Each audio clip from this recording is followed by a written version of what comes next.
தொட்டில் குழந்தை திட்டம், மழைநீர் சேகரிப்பு திட்டம், மகளிருக்கு உள்ளாட்சிகளில் 50% இடஒதுக்கீடு, மாணாக்கர்களுக்கு காலனி முதல் மடிக்கணினி வரை, விலையில்லாத அரிசி, உலகமே வியக்கும் அம்மா உணவகம், வீடுகளுக்கு 100 யூனிட் மின்சாரம், விசைத்தறிக்கு 750 யூனிட் மின்சாரம், கைத்தறிக்கு 200 யூனிட் மின்சாரம், கிராமப்புற மகளிர் மேம்பட கறவை மாடு, வெள்ளாடுகள், நாட்டுக்கோழி குஞ்சுகள், தமிழகத்தின் ஜீவாதார பிரச்சனையான பொன்னிநிதி காவேரி நடுவர் மன்ற தீர்ப்பு, மத்திய அரசில் வெளியீடு, முல்லை பெரியார் அணையின் நீர்மட்டம் 136 அடியிலிருந்து 142 அடியாக உயர்த்தியது என தமிழகத்தின் உரிமைகளை நிலைநாட்டியும் சாதாரண விவசாய குடும்பத்தில் பிறந்த என்னை நகராட்சி தலைவர், சட்டமன்ற உறுப்பினர், உள்ளாட்சித்துறை அமைச்சர், பல துறைகளில் அமைச்சராக, அது மட்டுமில்லாமல் கழகத்திலே ஒன்றிய கழக செயலாளர், மாவட்ட கழக செயலாளர், கழக அமைப்பு செயலாளர் என தலைமை பொறுப்புகள் வழங்கிய எங்களது குடும்ப தெய்வம்,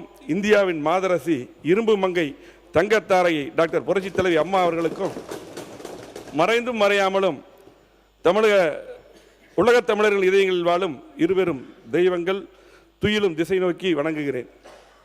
மாண்புமிகு பேரவைத் தலைவர் அவர்களே, மாண்புமிகு அம்மா அவர்கள் தன் உயிரை கொடுத்து கொண்டு வந்த பொற்கால தொடராட்சியை, குடிமரம் திட்டம், அம்மா மினி கிளினிக், அம்மா இருசக்கர வாகனம், ஒரே ஆண்டில் 11 மருத்துவக் கல்லூரிகள், மருத்துவம் பயில மாணாக்கர்களுக்கு 7.5% இடஒதுக்கீடு, 2 முறை வேளாண் கடன் தள்ளுபடி என வரலாற்று சாதனைகள் திட்டங்கள் வழங்கியது அதிமுகவுடைய அம்மாவுடைய அரசு.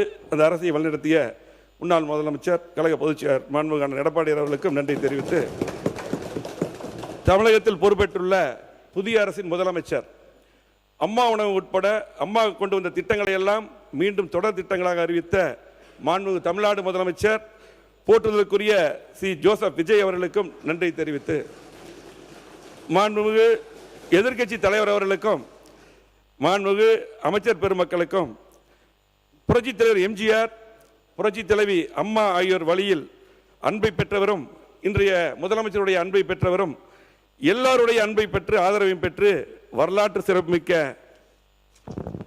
தமிழ்நாடு சட்டப்பேரவையை தகைசால் மாண்புடன் வழிநடத்தி செல்லும் மாண்புமிகு சட்டப்பேரவை தலைவர் அவர்களுக்கும் நன்றியை தெரிவித்து, பேரவை வழிநடத்த உறுதுணையாக இருக்கக்கூடிய சட்டப்பேரவை துணைத் தலைவர்களுக்கும், அதே போல மாண்புமிகு அரசு கொறடா அவர்களுக்கும், சட்டப்பேரவை எங்களது கழக துணைத் தலைவர் அவர்களுக்கும், எங்களது கழக கொறடா அவர்களுக்கும், 17வது சட்டமன்ற பேரவையின் உறுப்பினராக தேர்ந்தெடுக்கப்பட்டுள்ள மூத்த மற்றும் இளைய சட்டமன்ற உறுப்பினர்களுக்கும் அனைவருக்கும் எனது முதற்கண் நன்றியை தெரிவித்துக் கொள்கிறேன். எனக்காக தேர்தல் பணியாற்றி பிரச்சாரம் செய்த எங்களது கூட்டணி கட்சி தலைவர்கள், பாரதிய ஜனதா கட்சியுடைய மாநில தலைவர் அண்ணன் நயினார் நாகேந்திரன் அவர்களுக்கும், முன்னாள் தலைவர் தம்பி அண்ணாமலை அவர்களுக்கும், அதே போல பாமக தலைவர் டாக்டர் அன்புமணி ராமதாஸ் அவர்களுக்கும், தமாக தலைவர் ஜி கே வாசன் அவர்களுக்கும்,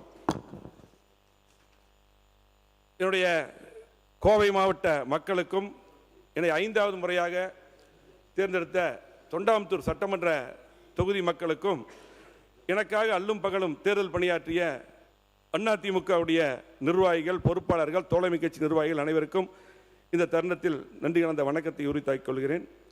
புரட்சித் தலைவர் எம்ஜிஆர் அவர்கள் கழகத்தை ஆரம்பித்த போது அவரது தலைமை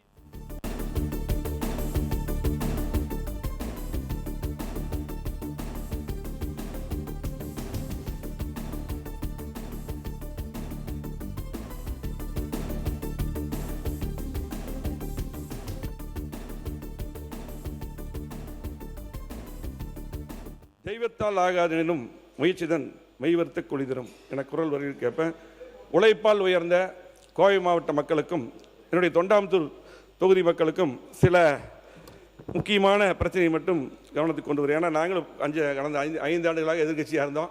இப்போ எதிர்கட்சியாக இருக்கவே சில கோரிக்கைகளை வைக்கிறோம். நம்முடைய அரசு முதலமைச்சரும் அதை நிறைவேற்றி தர வேண்டும் என்று கேட்டுக்கொள்கிறோம். நம்முடைய கோவை மாவட்டத்தில் கழக ஆட்சி இருக்கும் பொழுது கிட்டத்தட்ட 2011 2021 வரை 50 ஆண்டுகளில் அதை வளர்ச்சி கொடுத்தோம். மிகப்பெரிய வளர்ச்சி கொடுத்த கோவை மாவட்டத்தை மாற்றி அமைச்சோம். கோவை மாவட்டத்தில் இருக்கக்கூடிய சாலைகள் பார்த்தீங்கன்னா இன்றைக்கி Trichy road, Avinashi road, Thondamuthur road, Palakkad main road, Pollachi road, Siruvani road, Sathy road, இதுதான் முக்கியமான சாலைகள்.